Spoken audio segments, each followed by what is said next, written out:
So good afternoon to everyone.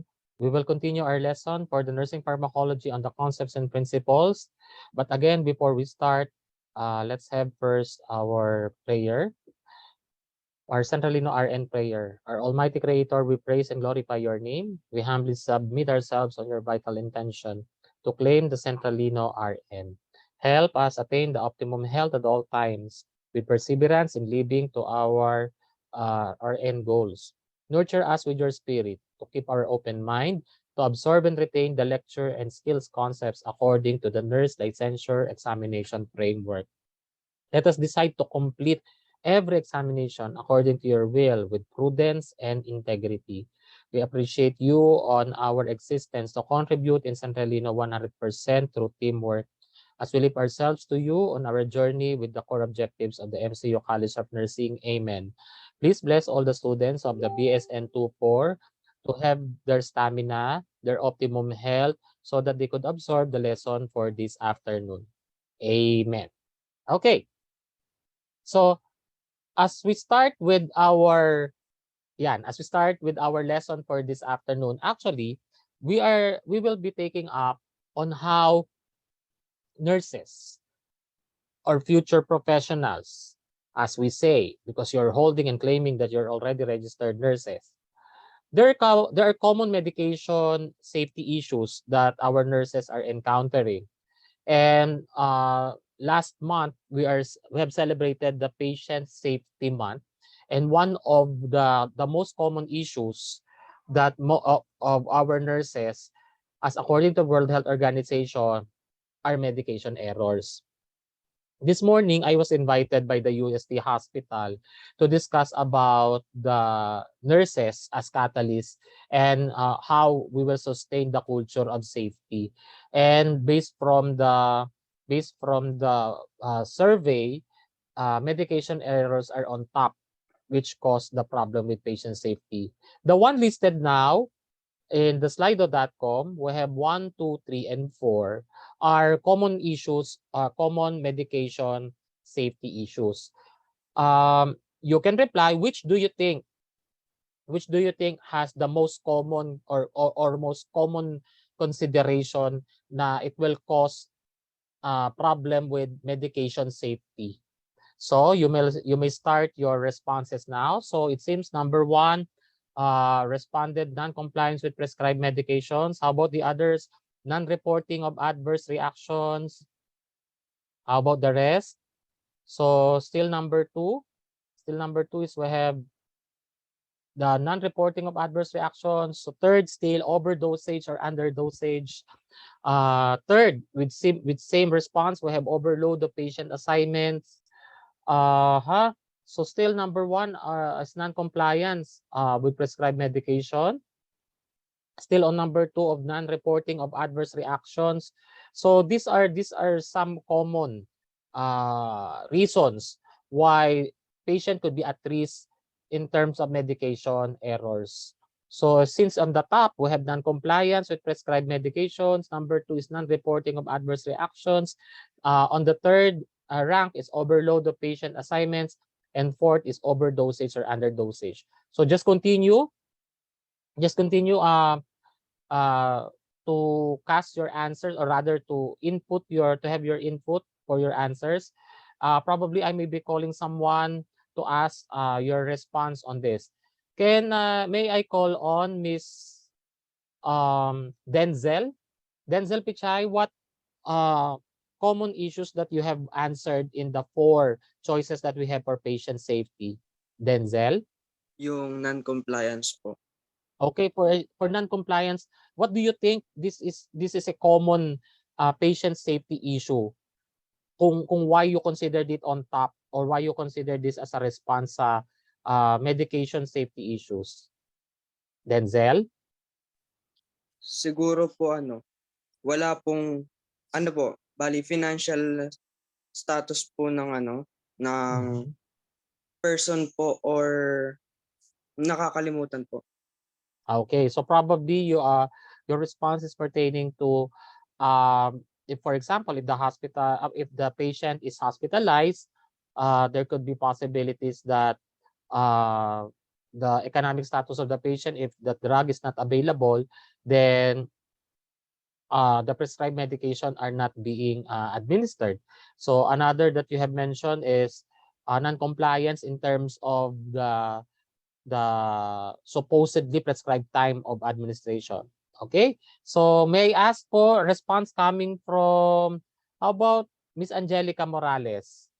What is your response in this common medication patient safety or medication safety issues? Angelica? Good. Ano po, number 3 po, overload of patient assignments. So what about, can you give us a brief explanation what you have chosen na ang overload of patient assignments can really risk for medication safety? Ano po, baka may tendency po na malito po yung nurse sa Mhm. pag-administer po ng ano, ng medication po. Okay, so that could be a good point because nowadays we have observed that patients, rather nurses who may have the uh, above the standards of the patient load may basically concern with the priority assessment and attention to the patients whenever the patient will receive medication. Thank you so much.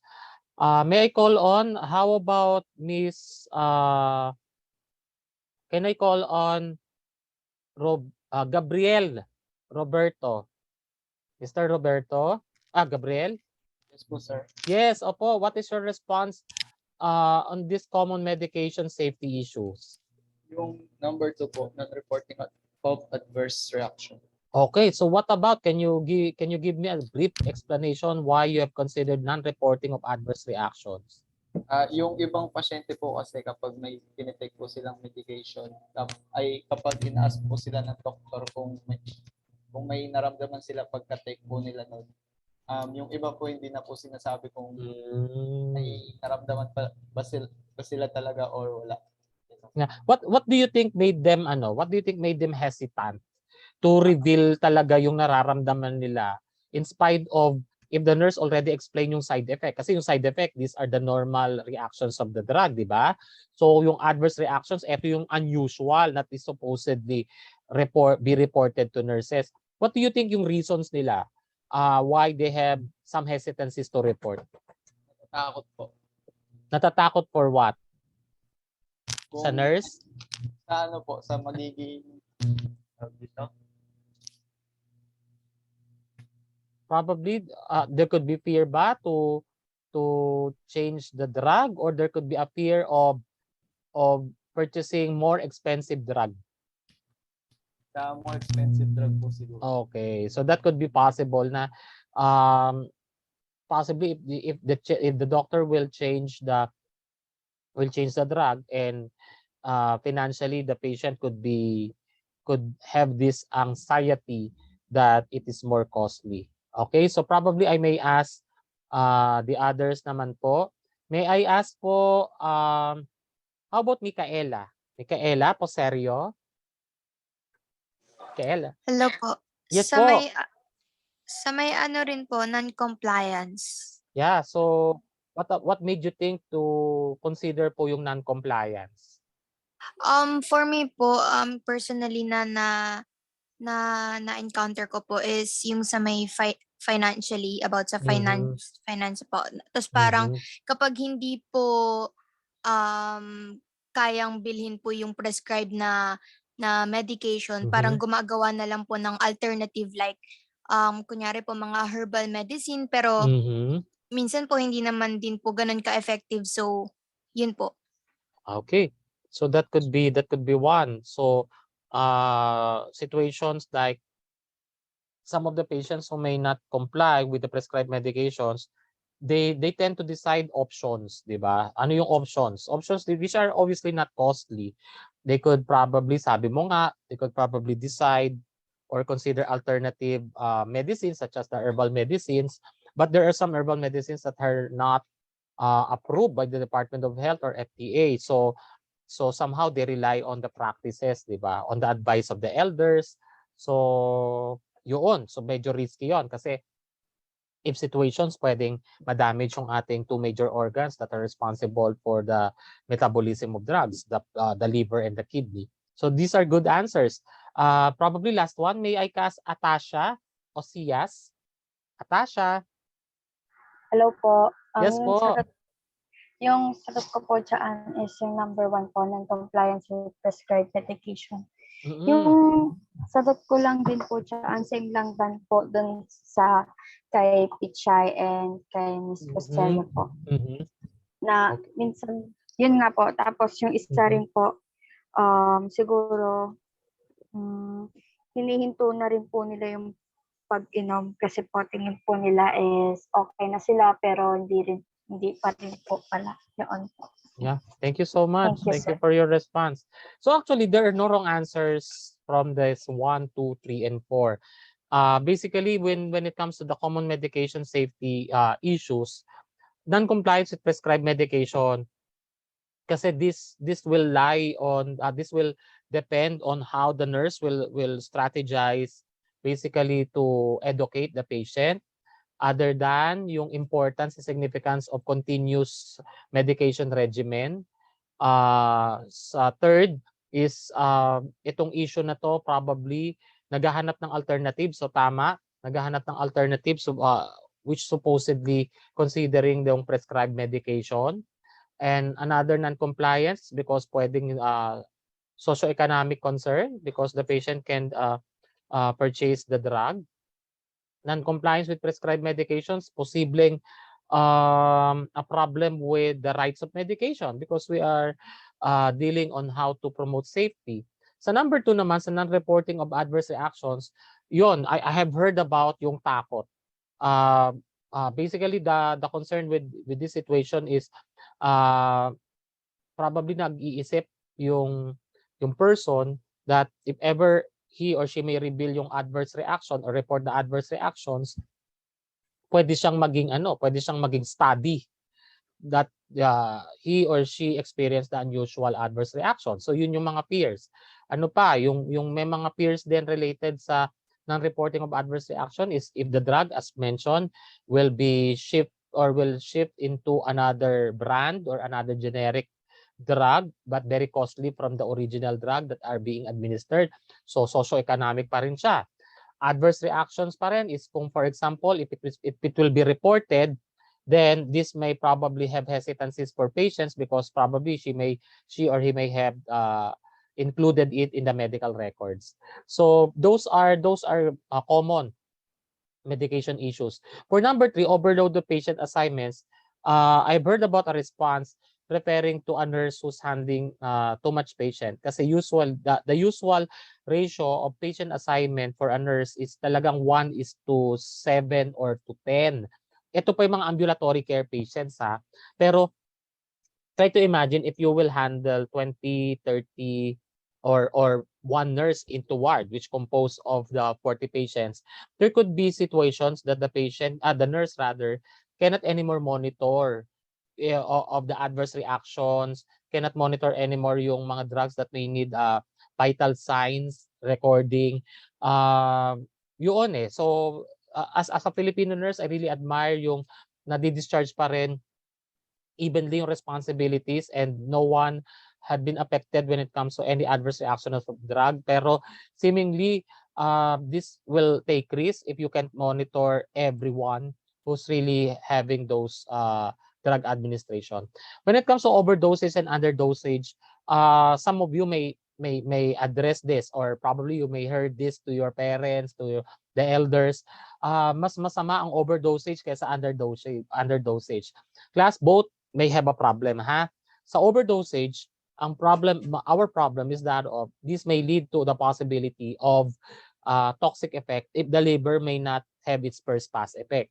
Pag sa underdosage naman, the problem is the client is receiving the drug pero eventually it's not meeting it's not meeting yung bioavailability o yung 100% or probably hindi siya nag-meet into the appropriate maximum concentration of the drug kasi nga the dose itself is not the prescribed dose to meet the the demand of inhibiting, if it is antimicrobial, inhibiting the synthesis of microorganisms, or to manage pain eventually. So all of these are correct, and I appreciate and I admire your reasons, because probably you may encounter these issues whenever you may have already your related learning experience, or probably you may watch over the news, or either as you if you will become if you will become professionals, you may encounter these concerns already. So thank you so much for your participation. So actually, in the absorption, we will go back to the basic foundation of your biochemistry, and even in your anatomy. What are the principles and concepts that are being uh, considered when it comes to the mechanism of absorption? So aware naman tayo sa definition ng diffusion. Kasi sa diffusion, di ba, yung action itself is the action itself is from the higher to lower concentration. Kaya nga siya diffusion. Okay? Kaya similar dun sa perspective when you saw the audiovisual presentation of the graph. 'Di ba sa graph pa-increase yung graph niya, ibig sabihin papunta siya sa high concentration level of the drug. And it goes to the point that when the drug reaches already the plasma, bumababa na siya. So ibig sabihin from higher concentration to lower concentration. Because that's the time we're in, it already involved yung process of metabolism at saka ng excretion. So these are the passive transport. Yung sa active transport naman, we're considering naman yung function ng cell.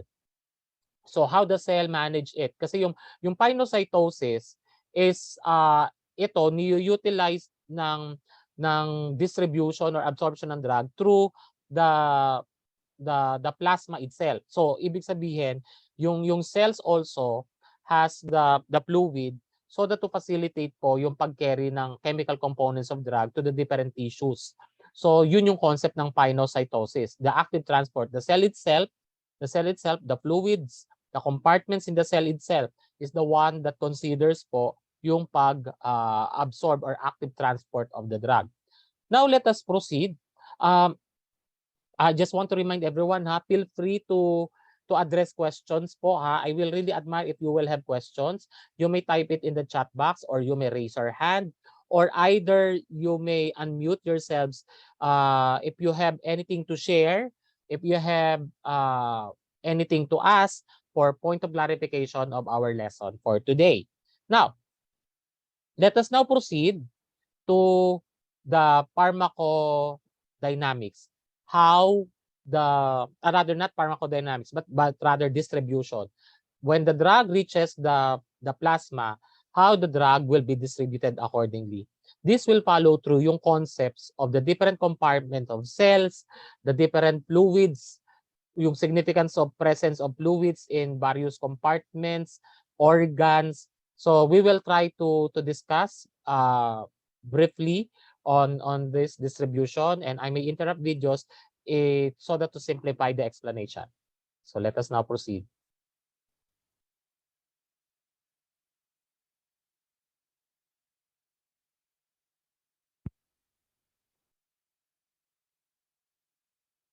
Hi, in this tutorial I'm going to talk about the distribution of drugs within body compartments. In the previous tutorial I said that this video would be on the metabolism of drugs, but I've decided that it's probably best to talk about the distribution of drugs before we move on to metabolism. For the purposes of distribution, we can consider that the body is made up of 4 major compartments, which are really collections of fluid, and numerous minor compartments.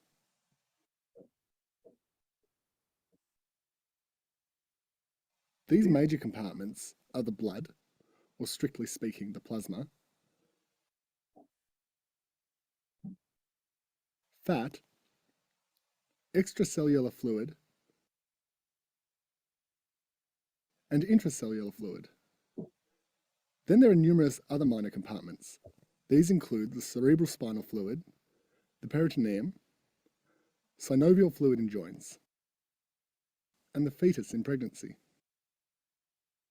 There are numerous others, but for the purposes of this tutorial, we'll consider these as one single compartment. Okay, so before we continue, if we will consider po yung concept of the presence of fluids sa various it could be cellular compartment or it could be other organs fluid. Kasi the fluid itself, yung plasma itself, the plasma itself from the blood is the one that facilitates distribution. Kaya sabi ko nga po sa inyo, once it reach already the plasma, that is the end of absorption. So once it reach now the circulating blood, it's now time to have distribution. So from the distribution, so we have the plasma, we have also the cellular compartment. Sa cellular compartment, we have extracellular compartment and intracellular compartment. So meaning, pag extracellular compartment, nandyan po yung electrolytes na highest electrolytes such as sodium and chloride. Okay, remember that. Now for intracellular, the highest cation, the positively charged electrolyte is potassium, and the anion or negatively charged electrolyte na highest ay phosphate. Now, when the drug is distributed, it may start primarily on the extracellular fluid. For emergency situations, and the drug may need to distribute immediately, usually it passes through na yan sa intracellular fluid. At for more efficient distribution, usually na it enters now yung mismong fluids that are coming from the indicated drug mechanism. Kaya for example, if the drug is indicated for the nervous system, specifically affecting the function of the brain, so we have the cerebrospinal fluid. If the drug is indicated po for the various abdominal organ that is covered by the peritoneal cavity, so we have the peritoneal fluid. If the drug is intended for the joints, nandun po ang synovial fluid. For the fetus, we have the amniotic fluid. For the heart, we have the pericardial fluid. For the lungs, we have pleural fluid. So those fluids that I have talked about are the means of how the drug is distributed. Sir, what is the other compartment? Why there is a fat? Because there are drugs that are insoluble, which means ito yung mga lipid-soluble drugs na matagal po siyang matagal po siyang ma-break pag it is oral, at may mga situations na matagal po siyang ma-distribute because of yung kanyang tinatawag nating density. So, class, with this situation, we have the various compartments for distribution. We have the blood, we have the fat, we have the intracellular fluid, and we have the other fluids as well. So let us continue how the protein, such as albumin, is very important when it comes to distribution. Let us continue. We'll consider these as one single compartment. So if a drug is placed into one of the compartments, we can see how it might move and distribute into other compartments. Often drugs are placed into the blood. These are drugs which are given intravenously. So when a drug is placed into a compartment, it often associates with binding molecules. These binding molecules are often proteins such as albumin. This process sequesters the drug within the compartment, effectively increasing that compartment's storage capacity. And there is an equilibrium maintained between the bound drug and the unbound drug. The unbound drug within a compartment is then able to move into a new compartment, and thus an equilibrium is maintained between adjacent compartments. When a drug moves into a new compartment, some of that drug is sequestered by binding molecules within that new compartment. This process continues until there is a balance between each compartment and a balance between the amount of free drug versus bound drug within each compartment. Okay. So what we're talking about is we have the protein binding. Yung protein binding, ibig sabihin, the action of which what we call the protein binding substance or the protein binding mechanism is the albumin. So the albumin po are the ones that will lead to the mechanism of distributing it to the different compartments. That's why if you notice, when the drug had been administered to the plasma, it go through on and through the different compartments so that it will be distributed efficiently. So this albumin is very important so that to facilitate nga to bind yung chemical properties of the drug and be distributed efficiently. The balance between each compartment is determined by a number of factors, and this is best represented using an equilibrium constant. If you've ever done much chemistry, then you'll have equilibrium constants before. Balance is in the forward direction or in the back direction. Factors that affect whether drugs would prefer to move into one compartment versus. Okay, now we will try to For those consider po ito pong mga reason. distribution. So we will not anymore proceed to the complicated part of this audiovisual presentation. So to simplify yung distribution, what are those reasons? There are 3 reasons kasi. Kasi di ba yung K, nirepresent niya yung equilibrium constant. Ibig sabihin, there must be no imbalance dun sa 3 that we will ask po, so that to facilitate effective distribution of drug. Number 1, permeability of barriers. If we say permeability of barriers, the barriers that we're talking about are yung mga tissues sa compartment. Yan, tissues in the compartment. And if, for example, if these compartments or barriers are damaged caused by smoking, kasi ang smoking may cause irritation to tissues eh. Alcohol, high concentration of alcohol may cause also a damage to tissues. Kaya this may cause the possibility itong nicotine, the problem with the alcohol itself, and other toxins may cause inflammatory process or condition with tissues. Pag nagkaroon na ng inflammatory process yan, there could be a possibility na hindi free yung pag-distribute ng drug. Yun yung tinatawag natin permeability of barriers. Another is that of we have the pH of compartments. The pH that we're talking about is concentration. It's either acidic or alkalinic. Acid-base. If you can still remember po yung biochemistry ninyo. Di ba usually pag acid and base, that interacts with each other. Pero pag too much kasi yung acid, for example, these compartments are more acidic, pwedeng mag-cause yan ng imbalance at makaapektuhan yung number 3, the binding capacity, which is the protein binding capacity or albumin. So connected yung tatlo na yan. So if there is a problem with the permeability, which is caused by a damage or caused by inflammatory process, it will affect basically the balance of the pH. So kung maging high concentrated po yung compartments, maapektuhan din po yung level of albumin, which will not facilitate the distribution of drug. So we will not proceed on the other parts of this because sooner or later we will have the discussion of those concepts. So let us now proceed. When we talk about the distribution, when the drug reaches the blood plasma and process into tissues na. Okay, di ba? Saan yung sinabi natin tissues? The tissues that we're talking about is it will distribute na yan sa mga compartment from plasma going to nag-end yung plasma sa absorption eh. So plasma pupunta na yan sa intracellular compartment.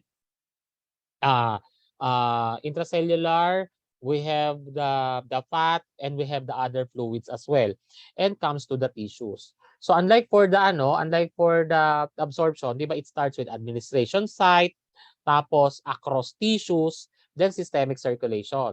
So pag nag-lead na yan sa systemic circulation, the absorption ends. Pag nandun na siya sa systemic circulation, nasa plasma na siya, at nagpo-proceed na siya into tissues, that's the point where distribution is already happening. So, in the absorption, we have discussed before po that there are factors that may affect absorption. Ito naman, there are factors naman that may affect distribution. Letter A is the BBB or blood-brain barrier. Ang blood-brain barrier po, obviously, it's in the brain. So ito po ay endothelial tissues, ang blood-brain barrier na nagpo-protect sa mga tissues and cells of the brain.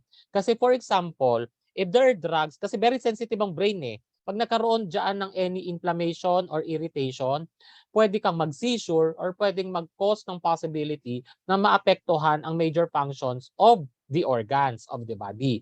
That's why the blood-brain barrier, kaya siya barrier, division siya that will protect from any toxic effect of drugs. Yun nga lang, pag ang blood-brain barrier ay, for example, nagkaroon ng head injury, pwedeng makaapekto sa blood-brain barrier kasi endothelial lining ito eh. So pag nag-cause yan ng inflammation sa endothelial lining, kakapal siya. So pag nag-cause ng thickening yung endothelial lining na yon, there's a possibility na hindi madidistribute ng blood yung drug. Kaya that's why magkakaroon ng limited distribution.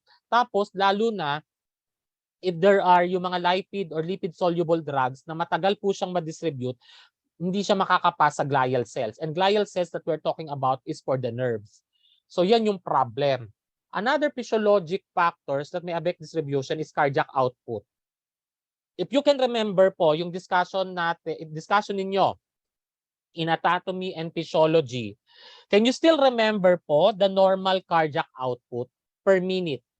How many ml or how many liters of cardiac output is expected every minute? Can someone type it in the chat box if someone knows what is the normal cardiac output by volume per minute? So I'm waiting for any response from our dynamic N24 students. What is again the normal cardiac output per minute? It's either by liter or by ml. So still no response from the chat box. Anyone? Anyone po who knows the normal cardiac output? Okay, I saw one response. Okay, so this is correct. Correct. Okay. So we have 3 responses. Thank you. Lakeisha, Charmaine, we have also Miss Masangkay. We have also Morales. We have Janry, Ramirez, Miss Reyes. Okay, so all of your answers are correct. Okay, all your answers are correct. We have 5 liters per minute. Okay, so if the person experiences hypertension, from the term itself, high blood pressure. So if there is a pressure inside the heart, it will not produce and eventually may not meet yung 5 liters. We all know that the very significant ang cardiac output because it is in the systemic circulation na. Because the percentage of it will be distributed sa brain. And 40% goes to the brain. The other percentages goes to the other major organs. Ngayon, if the cardiac output will be, what are the situations na less ang magiging cardiac output? For example, for a person who is anemic, mababa ang red blood cell, obviously the volume is decreased. So cardiac output is decreased. So less than 5 liters for sure. So it will compromise the oxygen supply and the nutrients needed by the cells of the different major organs of the body, including the brain. So another is, if for example, there is high blood pressure. Okay? The high blood pressure itself may minimize the distribution of blood. Another, if there's a direct damage to the heart, for example, di ba, aorta. The aorta is the blood vessel that transport the blood towards the systemic circulation. So eventually, kung it may cause a damage with the aorta caused about by alcohol. Remember kaya this is the problem when you drink too much, yung increased level of alcohol.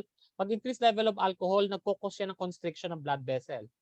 And true enough, if there will be increase in the alcohol in the blood and the liver may have a slow detoxification, then there is a possibility that the alcohol may reach also the heart and may reach the aorta. At what will happen to the aorta? It may cause constriction. So do you think the constriction itself may inhibit the blood to go out of the heart and transport it to the systemic circulation? The answer is yes. So anything that may cause basically the problem with the transport affecting the heart and its cardiac output, it's considered as one of the physiologic factor. Now, we have considered also body composition, yung amount of adipose tissues.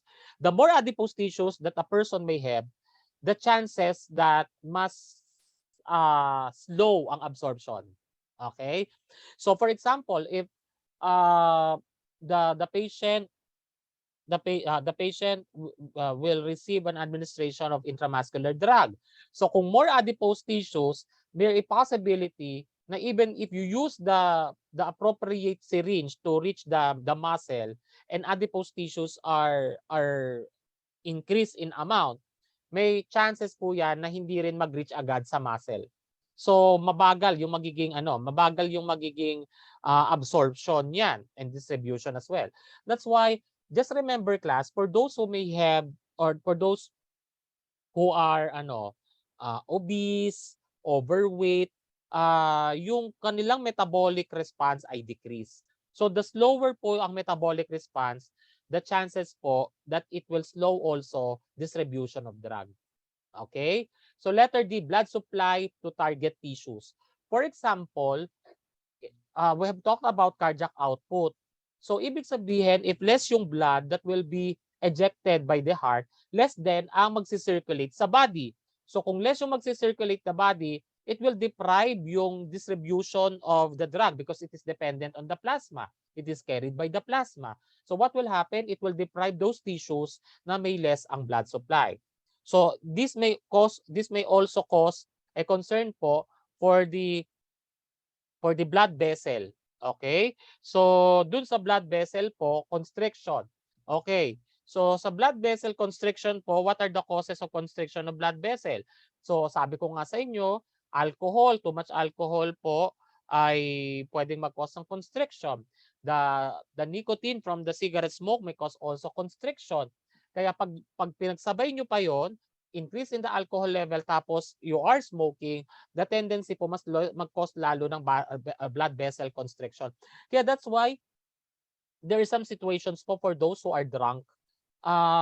They are not hindi agad binibigyan ng gamot lalo na for pain relief kasi nga po the point is that of magiging mabagal din yung effect of drug because most of the blood vessels are constricted. And that is eventually class the cause of why those who may have high alcohol level sa body ay nahihilo na, ay nagda-drowsy na. It's because the brain is already deprived from blood supply and oxygenation. So letter F, degree to which drug binds to plasma such as albumin. So aware tayo that albumin is essential to bind yung distribution of drug. Pag mababa ang level of albumin, this will not facilitate distribution of drug. So these are the several physiologic factors that may significantly affect distribution. Next, we will now proceed on the metabolism. So we have started absorption, we have discussed about distribution. Now, when the drug is already distributed to the different compartments, this is on how the liver will eventually put into the perspective of action when it comes to metabolic process. Remember po that when we are considering oral medications, all oral medications may definitely pass through the liver. Okay? So this will cause again a concern that you must have a healthy liver. For those who may not have a healthy liver, this may greatly affect yung pag-prevent ng toxic level at adverse reactions. Kaya may mga iba po na pag may mga kidney problems and liver problems, they are the most high risk po to experience yung mga adverse reactions because the liver and kidney are not functioning when it comes to balance. So let us now be enlightened of what metabolism is.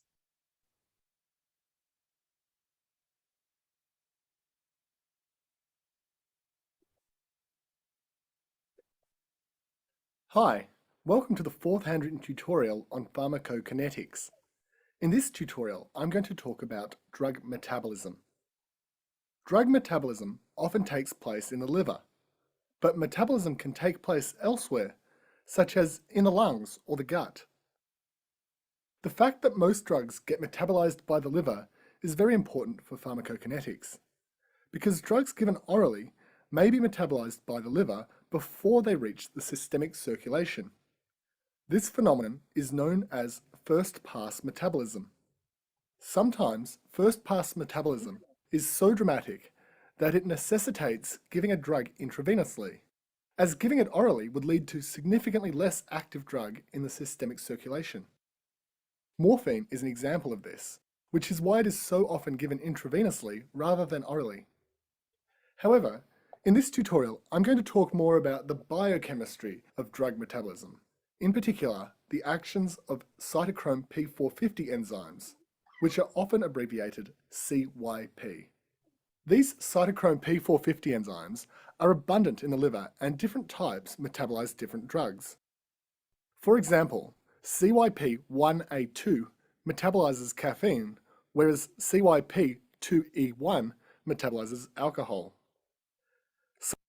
So, this is on how the liver really balance yung toxic effect sa body.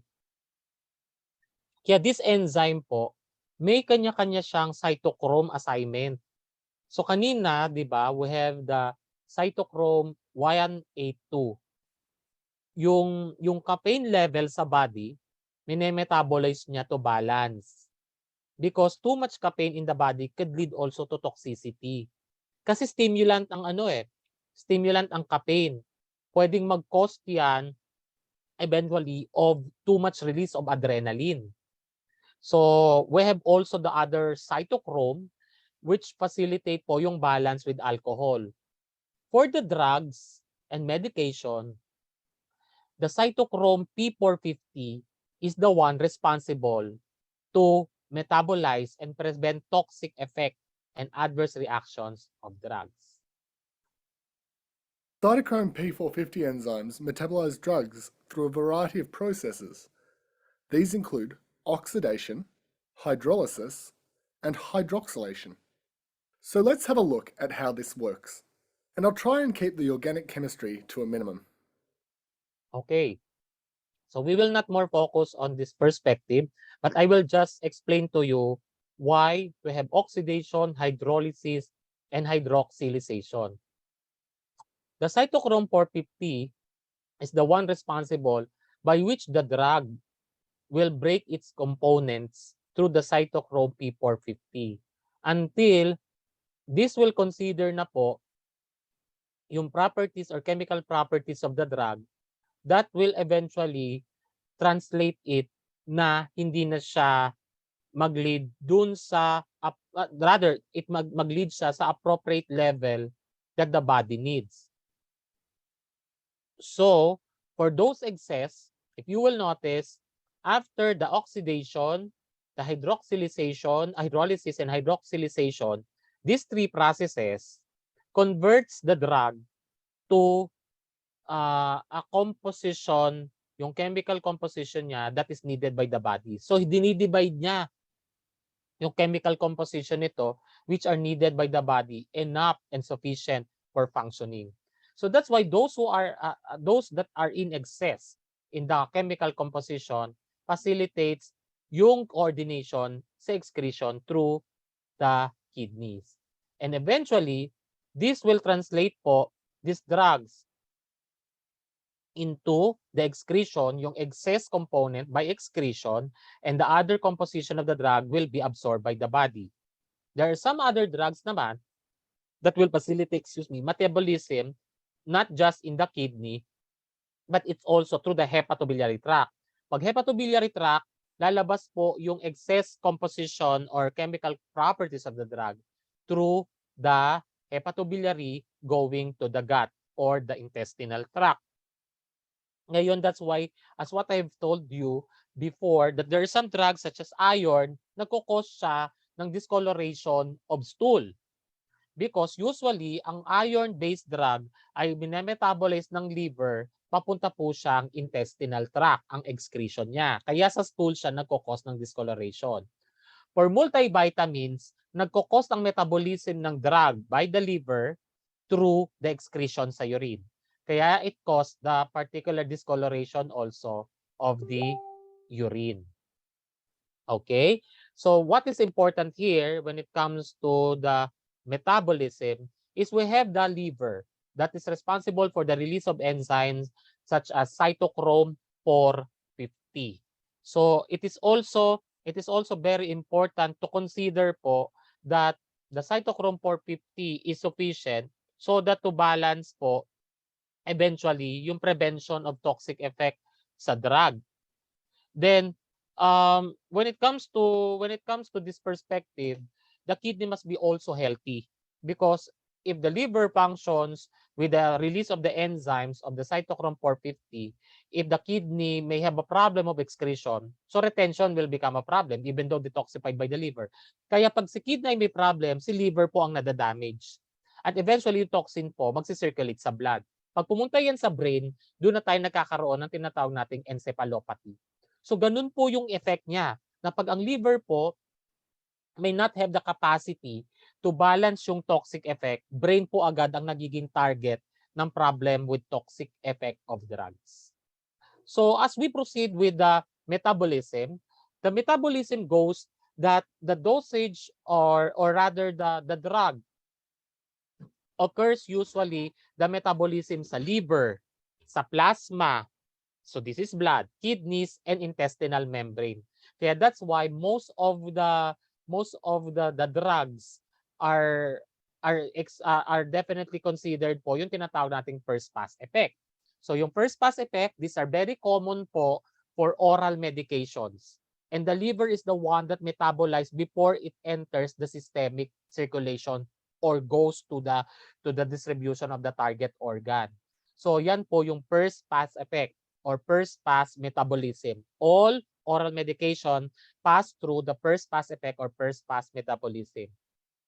Metabolism may be affected by the following: genetics. So example, if a person may identified with genetically acquired disorder, so pwede maka-affect yan. For example, thalassemia. Ang thalassemia kasi inherited ito, pwedeng ma-inherit. And this usually, ang characteristics kasi ng thalassemia, pwedeng magkaroon agad yan ng problem with bleeding. So most of the patients who could be high risk of bleeding, sila yung person who could be high risk na hindi ma-metabolize ang drug. Bakit? Kasi liver is responsible for coagulation. Blood is responsible for distribution. If there will be bleeding, the liver will act forcefully, and the blood itself may not be useful for distribution to the body. So that's a problem. Patient age and condition. Okay, sa physical condition naman, if there's a problem with liver and there's a problem with kidney, and that will not process the function of metabolism.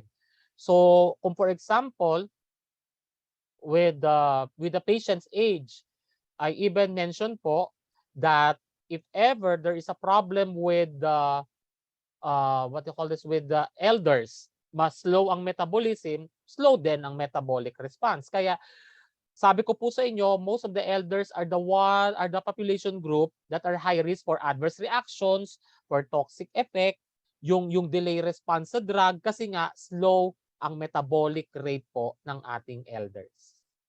Okay? So, next po, we will now proceed to excretion. Okay? Sir, I think medyo naglalag po kayo. Okay. Is my audio clear po? Can I see thumbs up? Is my audio clear? Students, can I see thumbs up? Okay, one. How about the others? Okay, thank you so much. Thank you for informing, because I think I have a problem with lagging sa connection. Sige po. So later on, I'll have the synthesis of our discussion or topic.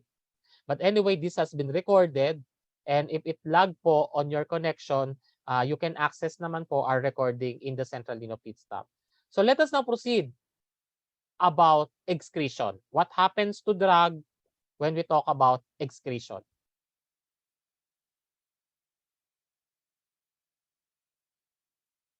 Hi, this tutorial is the fifth in the Pharmacokinetics series. In this video, we'll be discussing excretion of drugs. Excretion is defined as the irreversible removal of drugs from the body. There are two main ways in which the body excretes drugs. One is via the hepatobiliary system. This is when the liver excretes a drug or a drug metabolite into the bile, which in turn gets excreted with the feces. An example of a drug which is primarily excreted by the hepatobiliary system is the antibiotic rifampicin. However, most drugs are primarily excreted by the kidneys. As such, we will focus on this system in this tutorial. In this system of excretion, a drug gets filtered into the nephron of the kidney. If you want more information on the details of this, check out the nephron function tutorial and other kidney tutorials at handwrittentutorials.com. Once the drug is in the nephron, it flows through the nephron into the collecting ducts and ultimately out of the body in the urine. So nephrons, okay, the nephrons are the ones had been considered as the basic unit of the kidney. So this will facilitate po yung excretion that had been considered po by the liver. So di ba there are two ways that the metabolism had been processed and lead to excretion. One is, sabi kanina, it's through the hepatobiliary. If it is hepatobiliary, the excretion could be through bile and bile that goes to the lower GI tract. And the other one is through the kidney. The one that we are discussing now are the excretion via the kidney. The kidney is responsible for the balance of fluid. And with the excreting factors to remove the waste products of the body, the excess components of the drug from the metabolic, see, these are metabolic products coming from the liver.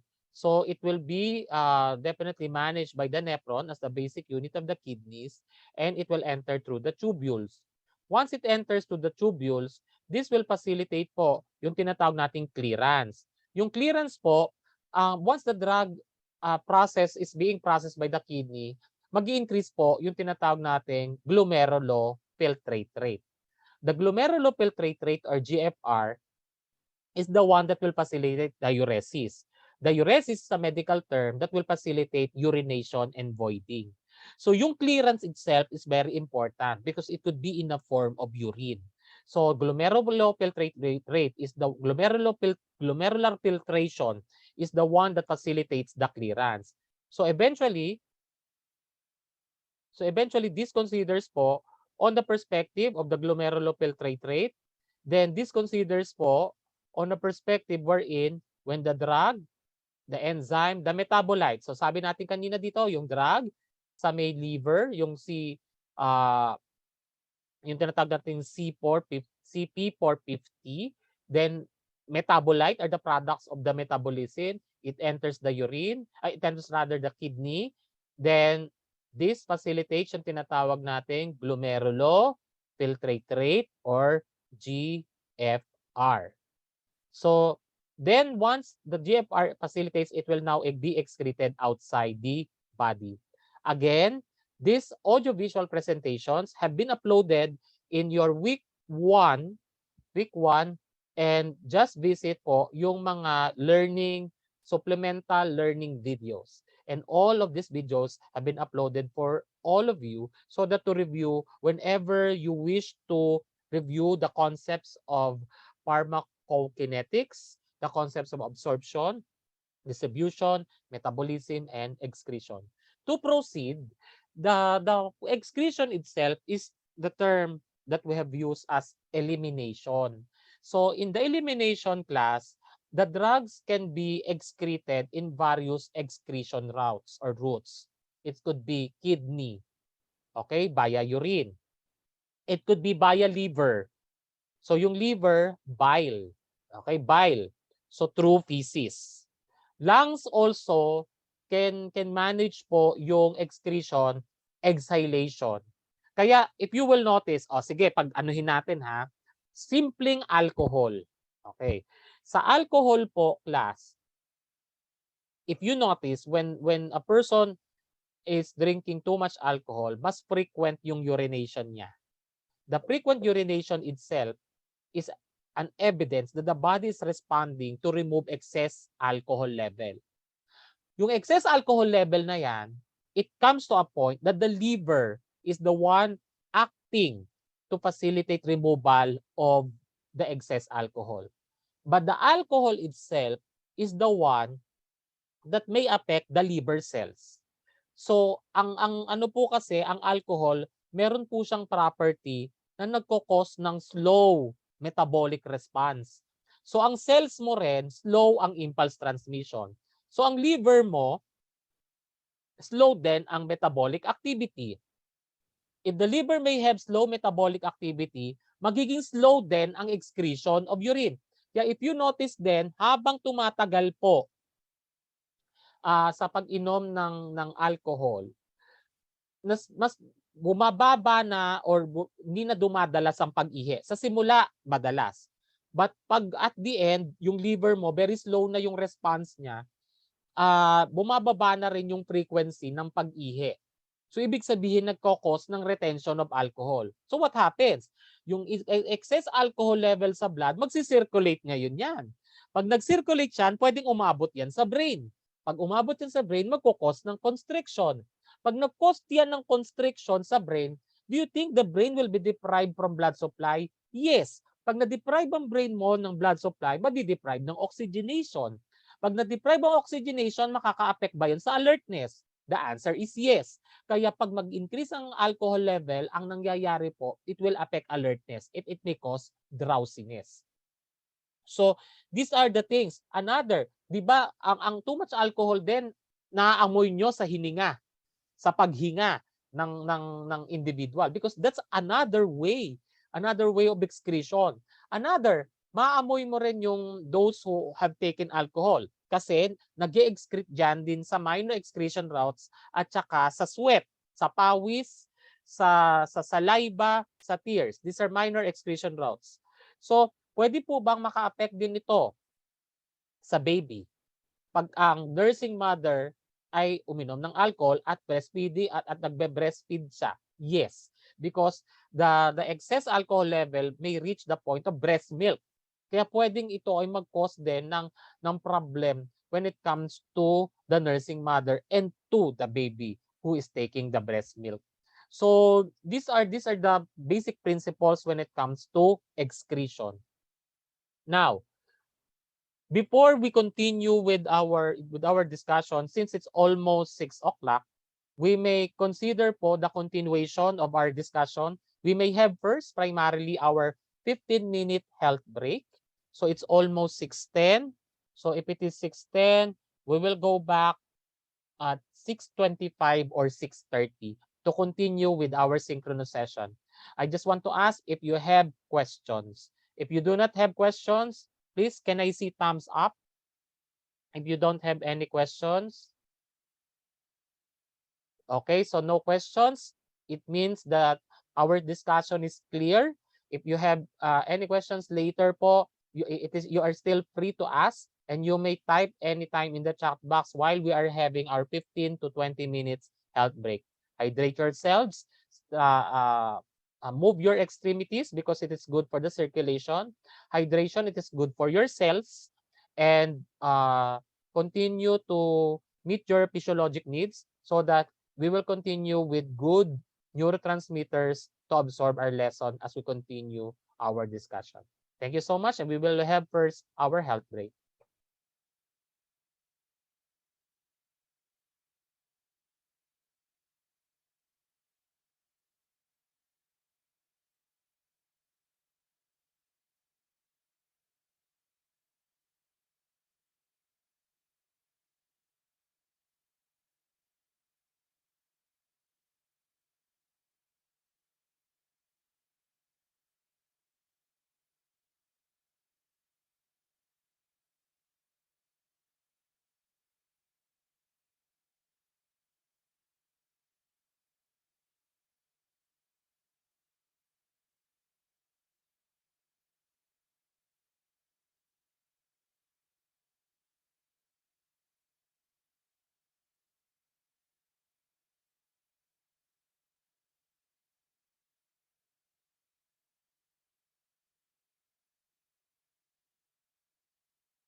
Let us now continue with our discussion. So hoping you have your hydration already and stretching of extremities. So let us continue. Now, we are now on the factors that determine the proper dosing schedule. These concepts had been already introduced in the discussion of our ADME. So if we are talking about route of administration, this is the usual area wherein the drug absorption will take place. And usually the bioavailability will change over time.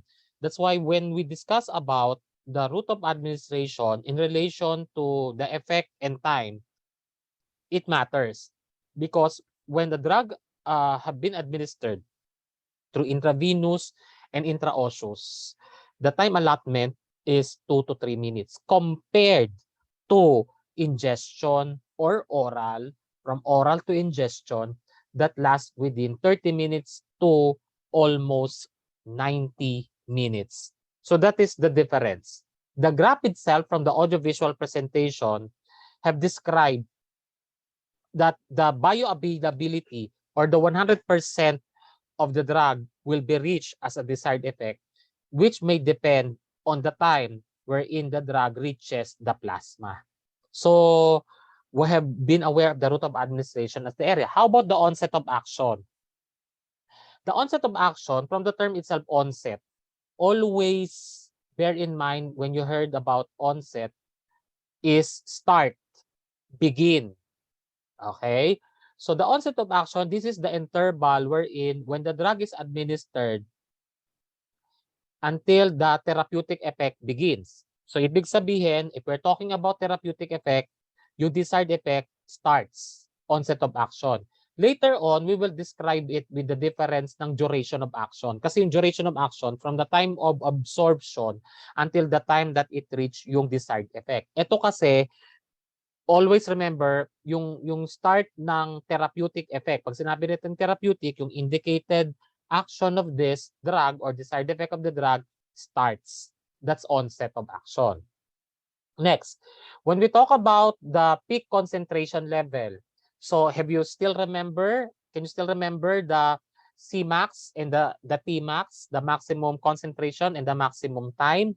So this refers to the maximum blood concentration level when the drug reaches the blood, okay, the drug plasma, that's the peak concentration level.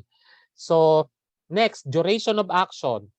For the duration of action, it is the length of time produces until its therapeutic effect. So ito yung difference ng onset of action. Sa onset of action, we are talking about yung beginning, yung start of therapeutic effect. Pag sinabi natin duration of action, ito yung entire length of time na we are talking about how it take effect yung therapeutic, yung desired effect of the drug. So length of time is the entire, yung onset of action is yung beginning. That's the main clue of the two terms. While we talk about the bioavailability, in the bioavailability, we have 100%. So when the drug reaches the plasma, it's 100%. Just like when the drug had been administered intravenously and the drug reaches the plasma, 100% na yon. Bioavailability ang tawag doon. When the drug concentration already decreased 50%. Kasi di ba pag nag-reach siya doon sa bioavailability, magdi-decrease na yung concentration. So pag nag-decrease na yung concentration niya sa 50%, ang tawag doon half-life. So that's why the other 50% can be filled if you administer the next drug on the right time. Okay? So bioavailability is 100%, the drug's half-life is 50%. Onset of action is when the therapeutic effect starts. Pag sinabi nating length of time of the entire therapeutic effect, that's duration of action. So next po. So I think we will have again the self-assessment exercise, and I will expect that everyone will will participate in the self-assessment exercise by posting their answers in the chat box. Let's start with the first question. The nurse administered the drug intravenously, which is expected 100% absorption. Is it bioavailability? Is it half-life? Is it duration of action? Or is it onset of action? Again, please post your answers. If we are referring to the 100% of absorption of the drug, the other one is we have the 50% absorption. The other one is referring to the when therapeutic effect begins, and the other one is referring to the length of time of the therapeutic effect of the drug. Which of which is the answer? So we have already 11 responses. So please continue to post your answers, please. 13 responses. So hoping we could still maximize. We could still maximize responses. 18 responses. Very good. 18 responses.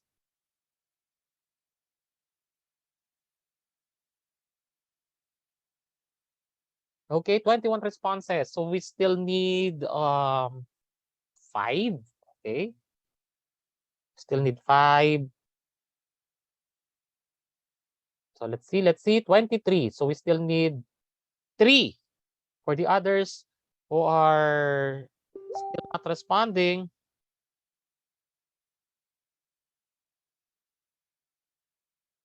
okay, so we have 25, 26. Okay, good. We have reached the maximum. So this section really is not failing yung maximum participation. So I'll just check your responses. Oh, it seems everybody have your answers with one letter. Okay, so let us see. The answer is bioavailability. So again, what could be the clue in the question? 100% absorption. When the drug reaches the plasma, this is the bioavailability. The half-life is when it decreases 50%. Duration of action is when the therapeutic effect is the length of time of the therapeutic effect, and the onset is when therapeutic effect begins. Let's continue with the next question. Next question, the nurse administers, nako, it's somehow connected with the first one. The nurse administers the drug on the right time and frequency since the drug plasma concentration reaches 50%. So do we have half-life? Letter B, bioavailability. Letter C, duration of action. And letter D, onset of action. Please post your responses on the chat box. 5, 6, 7. Okay, very fast ang responses natin, ha? So it seems everyone knows the answer. So let's see. Let us maximize the participation of everyone. So 23. So maybe the others are lagging. 24. So we still need 2. 25. The other one to complete. So that to sustain the record, 26. Thank you very much. Thank you so much. Thank you so much. I'm really impressed. I am really impressed. So let us see. I'll check your answers. Again. So all of your answers are the same. And the answer is half-life of the drug. So when we reviewed about this concept, when the drug reaches bioavailability, it will decrease yung concentration niya by 50%. It means that the drug the drug having been metabolized will either be excreted out of the body. Okay, next question. The nurse is aware that the manifestation has been observed at the maximum blood concentration level. Maximum. Is it onset? Is it peak concentration level? Is it route of administration? Or is it half-life? So we have very fast response. Very fast ang response. So let's see. 16. 18. How about the others? 19. 19. So 21, 22. Okay. So next, still have 24. So we have still the two students to complete our, wow, the other one. The other one. We have 25 responses. Where's the other one? We're waiting for you. 1, 2. This is the first time that there will be a missed response among the students. 25, it's 25 responses. Okay, so probably she or he may have a problem with connectivity. But anyway, still it's a maximum. Okay, we just missed one response. So almost, oh, now your responses varied. Okay, now remember has been observed at the maximum blood concentration. If you can still remember yung Cmax it reaches yung pinaka top, 'di ba? Yung topmost. Pag sinabi nating topmost, yung peak. So the answer is letter B, peak concentration level. Next question. Next is the nurse considers the time interval when the drug is administered until therapeutic effect begins. So, ito na ulit yun yung start. Is it bioavailability? Is it peak concentration level? Or it could be onset of action or first pass effect. Which of the following? The nurse considers the time interval ng therapeutic effect, but it only pertains to the beginning, yung start. Okay? So dito on the choices, one described as 100% 100% that it reached the plasma. So ibig sabihin, yung effect, nag-reach yung effect niya in the plasma. Yung isa dito, yung tinatawag nating maximum level of the concentration. The other one is referring to the mechanism of the metabolic metabolic response of the liver, which is applicable for oral medications. So we have 21 responses, 21, 22, so 23, 25. Yan! Okay, your responses are complete. Thank you so much. So I'll just check your answers. So there's a variety in your responses. Okay, as what I have seen from your responses, let us check. Remember yung begin, di ba yun yung sinabi ko sa inyo? The answer is onset of action, letter C. Yung bioavailability, di ba this refers to the 100%. So yung 100%, may 50% half-life yon. Yung peak concentration level when the drug reaches its maximum concentration level. Yung first pass effect is the one that we are referring to the metabolism of drugs via liver. Okay? So, okay. So now we'll continue. We have been aware of the medication checklist, the rights of medication. I know this has been introduced to you during your fundamentals of nursing. The right time is very important because yung basic understanding natin on the bioavailability of the half-life, those concepts and principles can be answered of why we need to administer the drug on the right time.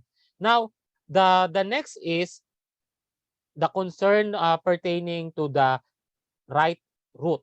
Okay, the right route referring to oral, IV, subcutaneous, intramuscular. Because not all drugs, okay, not all drugs can be administered intramuscularly because it is intended for intravenous. There are some preparations of drugs that are available for oral, for IV, but not with subcutaneous and intramuscular because it may vary on how the drugs is intended for the concentration to its absorption. Kaya for example, if the drug that are being administered intramuscularly will be given intravenously, it may serve a different action. Example, local anesthesia, lidocaine. Ang local anesthesia, when given intramuscularly, magkukos yan ng local anesthesia or anesthetic effect. Pero pag binigay mo ang lidocaine, yung local anesthetic, binigay mo siya by intravenous, ang effect niyan is to correct the cardiac rhythm. So di ba magkaiba siya? Yung local, binigay mo siya ng intramuscular anesthetic effect, Pero pag yung drug, binigay mo na siya ng IV, iba na yung effect niya. It's more on the correction or management of irregular cardiac rhythm. So see, it has definitely a difference. So when it comes to the amount is referring to the dose. So we have the dose, the computation for the dosage is the overstock times the quantity. So the calculations and computations will be, you will be oriented on how to compute these drugs in your skills laboratory. For the medication, or the right medication, you must know and be aware of the basic functional classifications of drug, because this will entirely guide you to bring or to connect with the patients with confidence and trust to cooperate with the administration of drug. The right patient. Sa right patient po, we must have two identifiers to facilitate the correct identification of patient. It's either you will ask the name of the patient, the other one is check the ID band, yung tag. Okay? So these are the two identifiers that you need to consider, because many medical administration errors had been accounted of almost 60%. At usually po, ang 34% doon sa problem na yon ay problem sa wrong rate, sa wrong time, at saka sa wrong dose. So that's why it's very important to know the trump. Moreover, yung more expanded rights of medication ay pumasok dito sa 12 rights of medication. So dear patient red.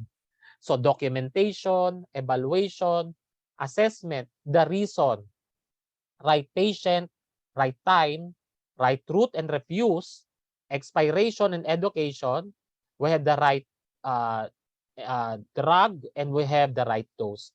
So we'll have some brief explanation of these 12 rights of medication.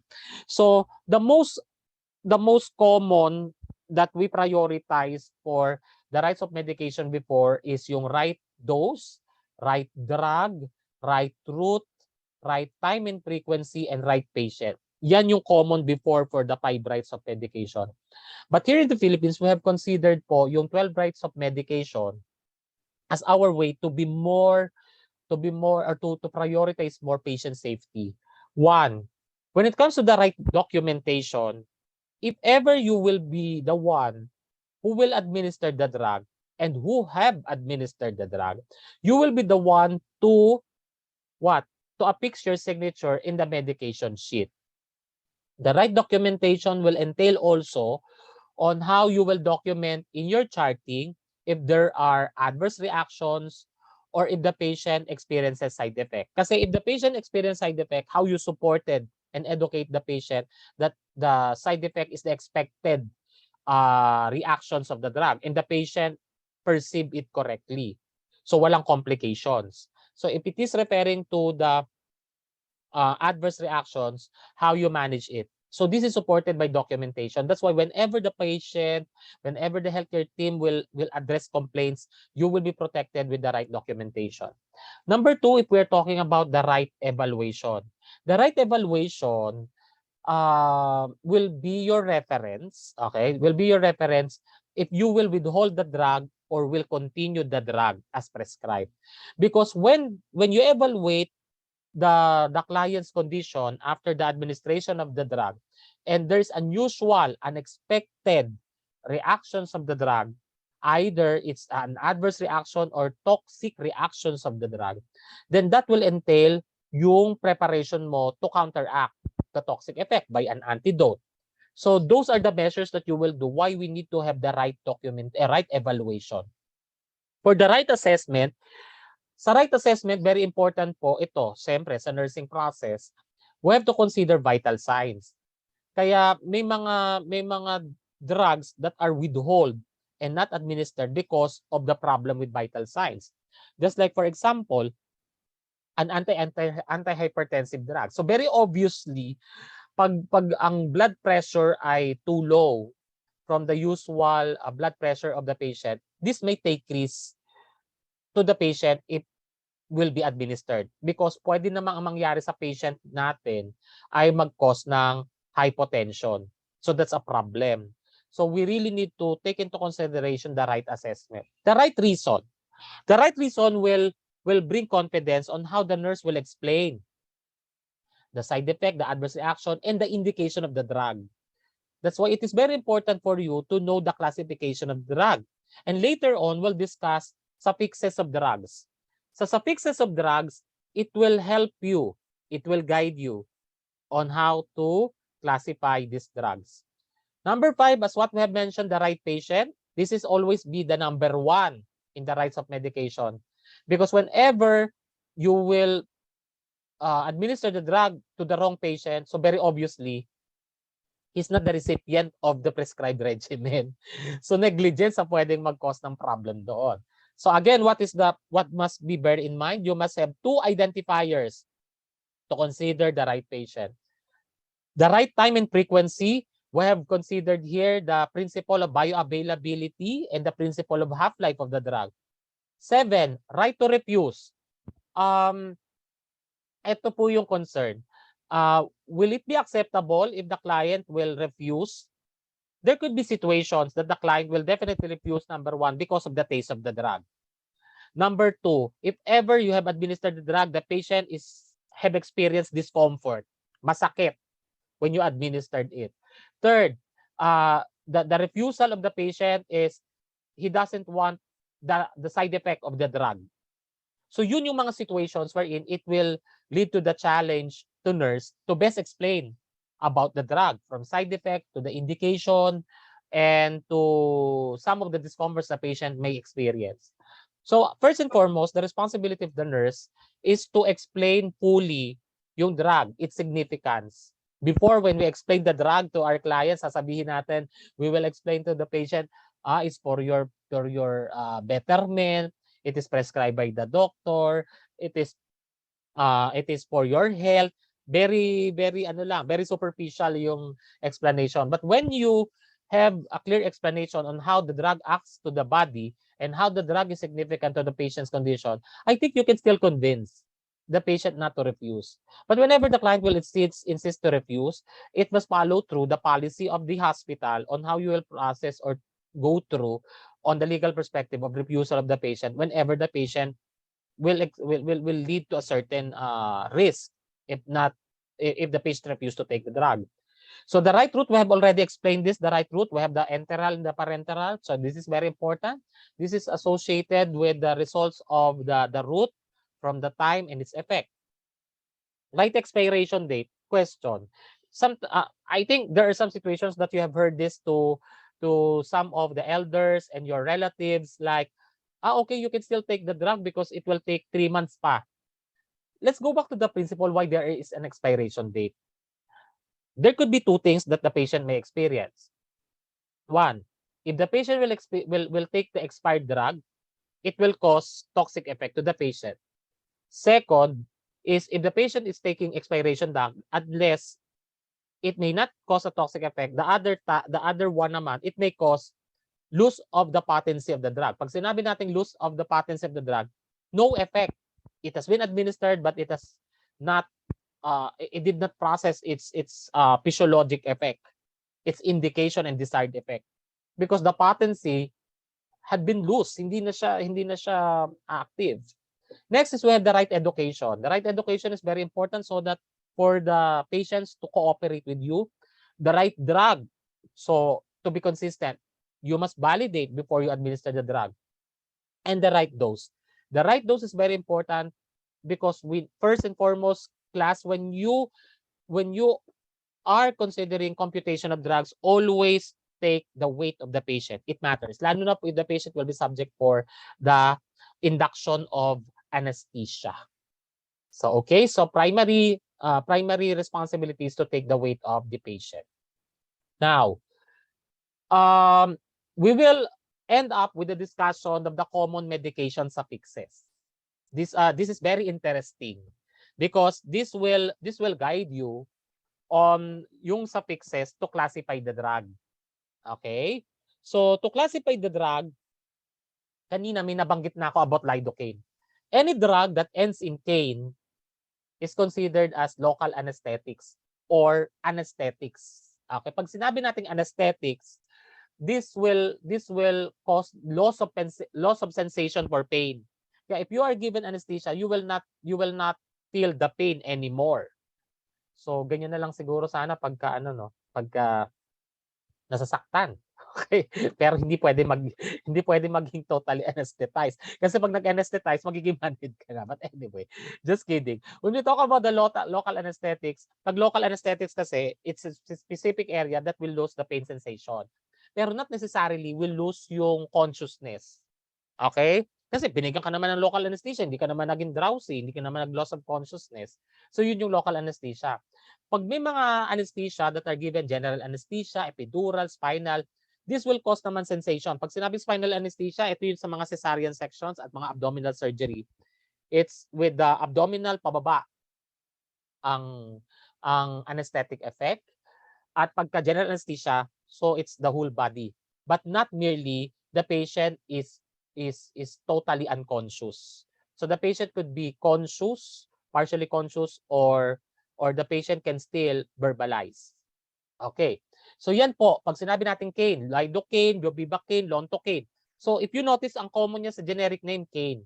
Next, let us now proceed with opioid analgesics. Ano naman yung opioid analgesics? Pag sinabi nating opioid, di pa pag nadinig niyo yung opioid, ay, regulated drugs yan bawal yan eh.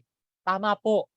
It's because yung opioid analgesic, pagka yan po ay inabuso, it may cause, kasi ang analgesic is, di ba, ang purpose nito is for pain relief. Pero ang pain relief niya dumadirect na sa brain. Kaya it brings yung it brings yung pain relief sa direct action sa brain.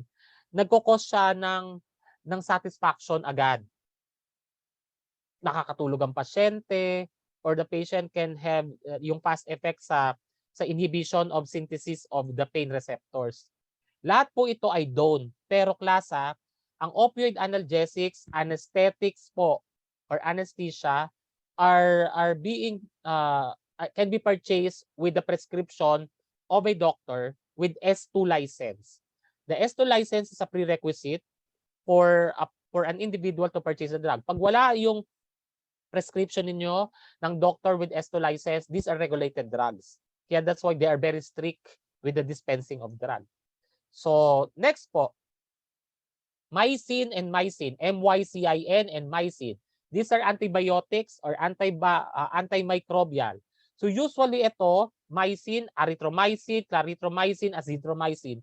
Most of the mycins are indicated po for the conditions ng problem with the respiratory functions.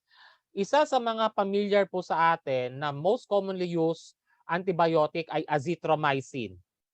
And it was given pag may mga problem with COVID-19. Malakas na yan, azithromycin. Ang erythromycin naman are being given to those patients with tuberculosis. So respiratory function pa rin yan, di ba? Clarithromycin are being given naman po for patients with infection such as pneumonia. So, ibig sabihin, lahat ng mycin are classified as antimicrobial. Pero, if you can still remember po yung discussion ninyo sa microbiology, di ba meron yan yung gram-negative at saka gram-positive. So, may mga antibiotic na ang target lang niya gram-positive, may mga antibiotic na ang target niya gram-negative. Kung wala pang result kayo ng culture and sensitivity test that will identify the specific microorganism for the antibiotic, most of the doctors will prescribe broad-spectrum antibiotics. Okay? Pag broad-spectrum antibiotics, tina-target niya na yung both gram-negative at gram-positive. At ito pong broad-spectrum antibiotics ay ginagamit din sa mga high level of yung mga severe infections such as sepsis. It was also used in COVID-19. Okay? So, ito yung may mga oxacin. Another po is, ito po yung pagka ang mga wounds na ay merong pus formation, or should we say may mga nanana or discharge. Ito na po ang ginagamit, broad-spectrum antibiotics. All that has oxacin, levofloxacin, ciprofloxacin, norfloxacin. So ito na po yung mga broad-spectrum that will prevent almost gram-negative and gram-positive bacteria. So pagka na beer, okay, BIR ang huli. So pag beer ang huli, antiviral. Ginamit ito, di ba din, sa COVID-19. Yung mononuclear. So beer, antiviral. Viral. COVID-19 COVID-19 is caused by a virus. So ginamit din po ito sa COVID-19. So these are antivirals such as abacavir, aciclovir, adevovir, lahat ng drugs ending in beer. Pag naka-encounter kayo sa market na ang end ng generic name niya ay beer, these are antiviral. Pag ang ending ay oxacin, broad spectrum. Pag ang ending ay mycin, antibiotic. Pag ang ending ng generic name niya ay done, opioid analgesic. Pag ang ending niya ay cane, local anesthetic. Question, sir. Paano po yung cocaine? Ang cocaine po ay may anesthetic effect. Pero hindi pa siya ginagamit for medical treatment here in the Philippines. So na-answer ko na siguro yung question na yon because it has the cocaine at the end or cane at the end. Next, we have dine. Okay, dine. Tidine. Pag nakadinig naman kayo ng dine sa huli, ranitidine, pamotidine, simetidine, midine sa huli ng generic, ang tawag po dyan ay histamine 2 blockers. Okay, sir, ano ba yung histamine 2? Yung histamine 2 po, present po yan sa stomach. Meron tayong histamine 1, meron tayong histamine 2. Ang histamine 1, present yan sa bronchi. Ang histamine 2, present yan sa stomach. Ito ay receptors. If we talk about receptors, these are capable of transmitting impulses, electrical impulses, signals. Okay? Ang purpose ng histamine 2 pag na-stimulate yung signal na ito, magpo-produce ng hydrochloric acid. So meaning pala sir, pag sinabi nating histamine 2 blocker, i-block niya yung histamine 2. So ibig sabihin, it will not stimulate yung impulse to produce hydrochloric acid. That is correct. Kasi these are used sa mga patients with hyperacidity. And with this tidine, meron pang ibang classification of drugs. Pag nakadinig naman kayo ng antacid, pag antacid naman, kinokontra naman niya yung acid. At ito yung may mga magnesium, aluminum, yan yung may mga generic na ganyan sa aluminum and magnesium, antacid yan. So normoderm itself, kinokontra niya yung acid level. Next, we have also, other than tidine, prazole. May mga situations po, class, that ang histamine blocker is not sufficient to support hyperacidity. So that's why yung prazole are being used to support po yung tinatawag nating problems with hyperacidity. Kasi yung prazole, ang tinatarget niya nan, ang tinatarget niya nan ay yung mismong cells sa stomach. Ito kasing histamine 2, signal lang siya. Ang prazole, ang tawag naman po diyan pantoprazole, esomeprazole. Ito na yung mga high level of hyperacidity na hindi na ma-manage ng tidine at saka ng antacid. Ang tawag naman po doon ay tinatawag nating proton pump inhibitor. So again, antacids are mga magnesiums and aluminum. H2 blocker, yung mga tidine, ramotidine, simetidine, and ranitidine. Yung proton pump inhibitors, ay yun naman po ay ini-inhibit yung proton pump sa cell na yon para hindi mag-produce ng hydrochloric acid. So that is with the prazole, pantoprazole, esomeprazole, lansoprazole. So may prazole sa huli. Next. Ito naman po yung mga drugs ending in lam at saka pam. So, pag nakakadinig kayo ng pam sa huli, diazepam, lorazepam, clonazepam, lahat ng pam at saka ng lam ay anti-anxiety agents. Ang most commonly drug po na ginagamit natin ending in PAM ay diazepam, di ba? Ito yung pagka okay, the patient is already is having an uncontrolled behavior. Please give diazepam. So magpapakalma na 'yan. Di ba? Para siyang tranquilizer.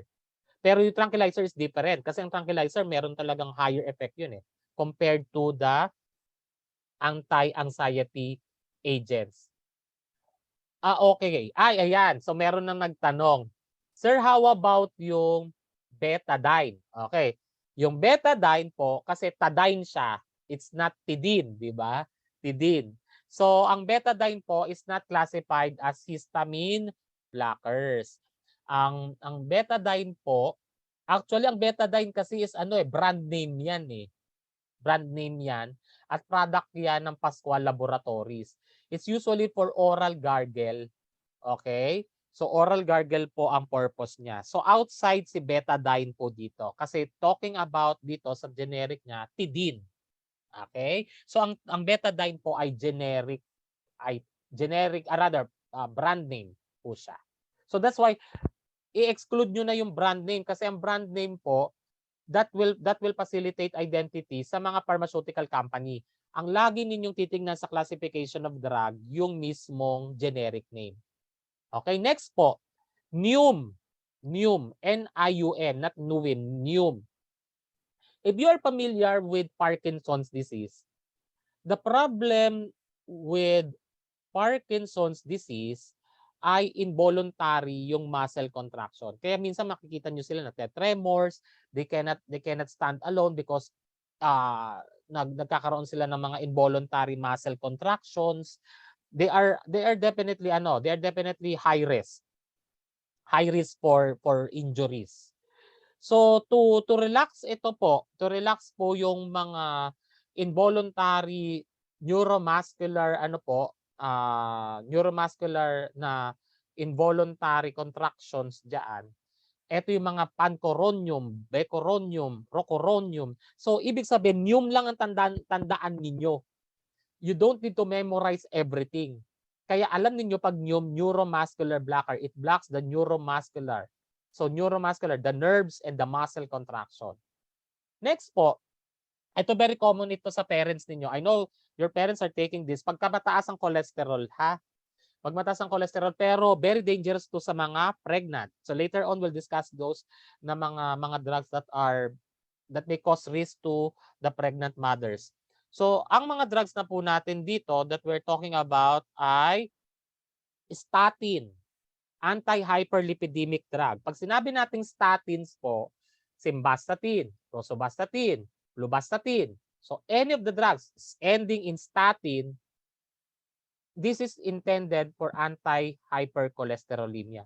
And usually ang mga statins po ay tinitake yan bago matulog. Kasi remember, tinitake to once a day bago matulog kasi sa night po, mabagal ang mabagal po ang metabolism. At doon po, kaya lalo doon sa mga full ang stomach, di ba sila yung nagkaka-problem sa heart, nagkaka-problem with heart attack, kasi mabagal ang synthesis ng cholesterol. So anong nangyayari diyan?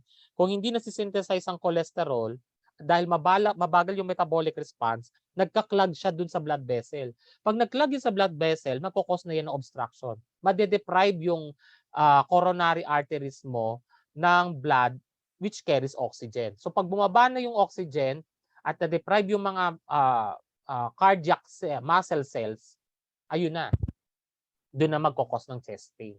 So that's why those who are high risk po to increase yung cholesterol, bibigyan ito ng statins. Next po, paano naman ang problem is, pag ang problem naman is blood sugar. Kung ang problem naman with blood sugar, ang tawag naman dyan is to sustain yung blood sugar. Kasi alam naman natin, ang diabetes po ay chronic illness siya. Hindi siya natitreat. It can be controlled na ang blood sugar. So to maintain po yung blood sugar level, to control rather yung blood sugar level, magbibigay po ng mga oral hypoglycemics. Kaya tinawag nating hypoglycemics, hypo, mababa, glycy, referring to sugar, emix sa blood. So these are drugs to control the blood sugar level. So lahat ng may IDE, glimepiride, glipizide, gluperide, lahat ng may IDE sa huli. Pero lang ang tide. Yan, nagulat. Pero lang ang tide, sabon yon. Okay? Outside tayo doon, ha? Okay. So, IDE po siya. Next po ay those drugs ending in zone. So, ano yung mga zone?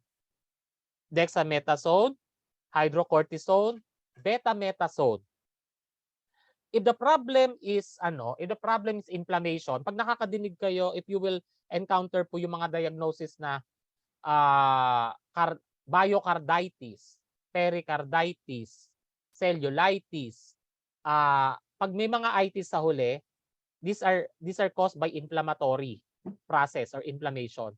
So one thing that will manage po basically yung inflammation na ito, it's through actually ang body natin has a natural has a natural anti-inflammatory substance, yung cortisol. Kaso if it's insufficient, nagtutuloy yung inflammatory process, namamaga yung ating mga organs. So hindi sufficient 'yon. Kaya that's why kailangan ma-supplement ng drugs such as the steroids. Probably some of you will ask, "Sir, bakit may mga iba ang steroids po ay ini-intramuscular o ini-inject sa muscle?" 'Di ba sabi ko nga po sa inyo, pag ang drug ay binigay mo not within the rather it's not within the prescribed route of administration, iba ang nagiging effect niya. Kaya yung iba nag-i-inject ng muscle kasi nagiging firm yung muscle. Pero remember class, if it is outside the drug literature, that it's not indicated for intramuscular, don't take risk. Kasi hindi pwede kasi pag ang steroids binigay mo sa muscle, pwedeng mag-cause yan ng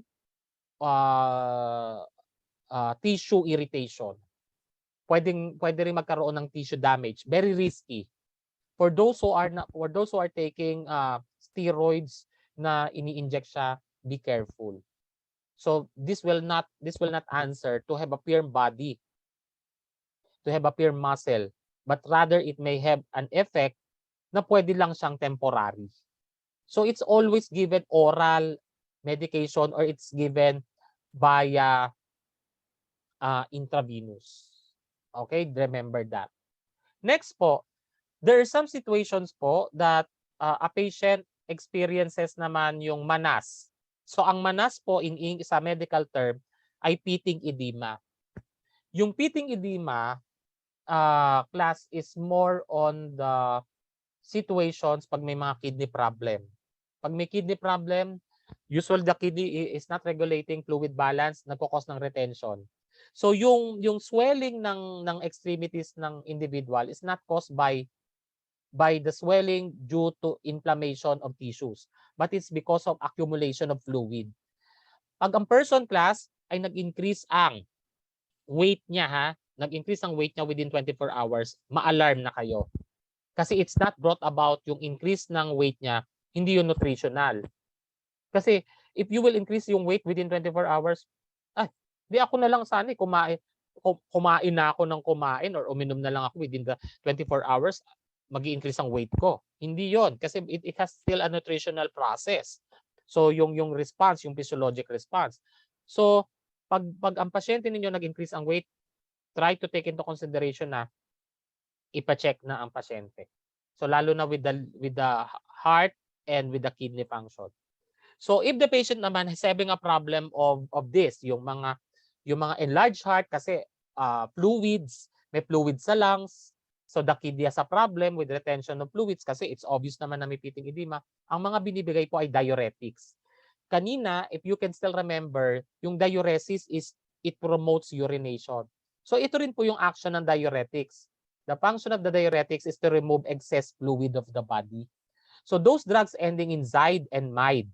So thiazide, yung mide naman ay furosemide, torsemide. So lahat ng ending in mide. So next drug, so we have only 3 na lang so that we will end our synchronous session. We have the ACE inhibitor. Yung ACE inhibitor naman ay Pril. Probably you will ask April. Okay it's not. So kung malay nyo, baka may lumabas sa market na April. So pasok pa rin siya dun sa sa fix ng Pril. So captopril, esinipril, enalapril. So Pril ang huli. This is an anti-hypertensive drug. At ito po class ay binibigay to regulate the blood pressure. Okay? To regulate the blood pressure. So ito po ay drug wherein it will prevent yung pag-regulate ng blood pressure at ipe-prevent niya na ma-damage yung kidney. So yan po yan. Next, how about yung dipin? Kanina, iba yon. Yung dipin naman po, calcium channel blockers. Pag sinabi natin calcium channel blockers class, di ba kanina we have mentioned ano yung mga factors that may cause damage to blood vessels? Di ba nicotine as a harmful substance from smoke, Alcohol, pwedeng mag-damage yan, pwedeng mag-cause ng pamamaga. Alam niyo po, class, pagka nahihirapang mag-contract ang blood vessels, kasi nag-cause siya ng damage, nag-cause ng bleeding, ang marirelease po dyan ay calcium. Yung calcium po ang tutulong para mag-continuous dilate ng blood vessel. Pero dahil sa sobrang release ng calcium, ang problema doon ay mag-decalcify naman siya. Mag-hardening yung blood vessel. Ang tawag doon sclerosis. Pag nag-hardening na siya, then syempre, that's another complication. So para ma-prevent yung hardening of the blood vessel, in spite of may problems sa blood vessels brought about by these factors, ang mga iti-take po niya ay calcium channel blockers. Last but not the least, we have olol. So ang pangit man pakinggan, but the olol itself ay a suffix that will consider beta blocker. O kanina meron tayong histamine 1. Dito naman may beta 1 at may beta 2. Yung beta 2 po, hindi beta carotene ha, it's not that one. The beta receptors naman po, ang action nito ay sa heart. Pag na-stimulate ang beta receptors, mag-increase ang heart rate mo. Pag lumabas yung adrenaline, di ba pag during emergencies, nagiging fight or flight tayo, sympathetic, magre-release yung adrenaline. Pag nag-release yung adrenaline, ipapasa niya yung signal sa beta 1. Pag pinasa niya yung big signal sa beta 1, isi-signal niya yan sa heart, contract. Another situation, pag nagpa-palpitate kayo, what do you mean by palpitate? You will feel and experience na yung heart nyo nagpa-pump vigorously. Kahit hindi mo siya i-auscultate, pero nararamdaman mo siya. This usually happens pag may mga goiter. Nagpa-palpitate sila kasi pag may mga goiter, ano yan mataas yung thyroid hormones. So hypermetabolic activity, yung adrenaline mo release yan. At yung beta receptors mo, signal for the heart to contract. Mapapagod yung heart pag i-increase yung oxygen demand. So that's why ang mga olol po, yan po yung nagko-control para maiayos po yung normal cardiac rhythm, yung lambdam. So these are the drugs sa fixes. Excuse me. So I think I will end up with this discussion. So too much information that I have presented to you. I hope you can still absorb, but we will have a review on our next session po. So our next session will be, our next session, we don't have classes because it was October 31 and it will be November 1. So probably you will miss me. Ay, walang nag-thumbs up. I will just upload some of the recorded videos for you to have advanced review of the topics that is intended for next week. And I may set an announcement for any self-assessment exercise. So I'll just stop. Thank you so much.